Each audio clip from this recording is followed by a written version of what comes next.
నేను చెప్పిన పరిహారం చేయండి, శివకటాక్షం అంటే ఈశ్వరానుగ్రహం కలుగుతుంది. అయితే ఇది నాకు తెలిసి బహుశా ఎంతమంది చెప్పుంటారో మహానుభావులు, మా గురువుల యొక్క భిక్ష దత్తాత్రేయ అనుగ్రహంతో నేను చెప్తున్నాను.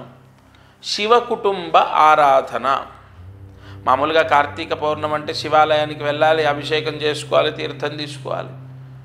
ఇది మనం రెగ్యులర్గా ఫాలో అయ్యేది. అసలు ఒక అద్భుతమైన రహస్యం ఉంది, ఋషి వాంగ్మయంలో నిక్షిప్తమై ఉంది. అది ఇవాళ మీకు ప్రసాదిస్తున్నాను. శివ కుటుంబ ఆరాధన అంటే గణపతి అష్టోత్తర పారాయణ, సుబ్రహ్మణ్య అష్టోత్తర పారాయణ, ఈశ్వర అష్టోత్తర పారాయణ, దుర్గా అష్టోత్తర పారాయణ.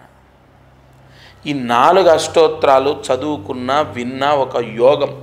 అసలు నా ఛానల్లో మీరు గమనిస్తే బ్రహ్మాండమైన యజ్ఞయాగాది క్రతువులు అక్కర్లేదు, సులువుగా మీకు మీరు చేసుకునేది, మీ ఇంట్లో కదలకుండా అలా కూర్చొని చేసుకునే ఎన్నో పరిహారాలు చెప్తున్నాను నేను.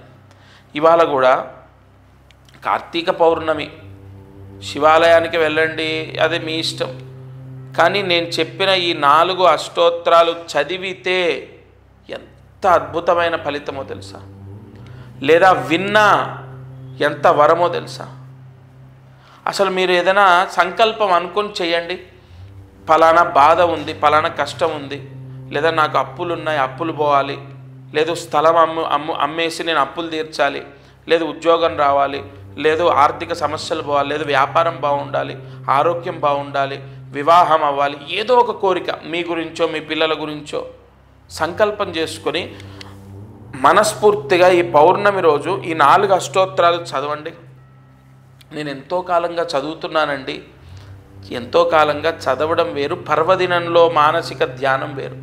శంఖంలో పోస్తే తీర్థమవుతుంది. అలాగే ఈ పర్వదినానికి అంత శక్తి ఉంటుంది.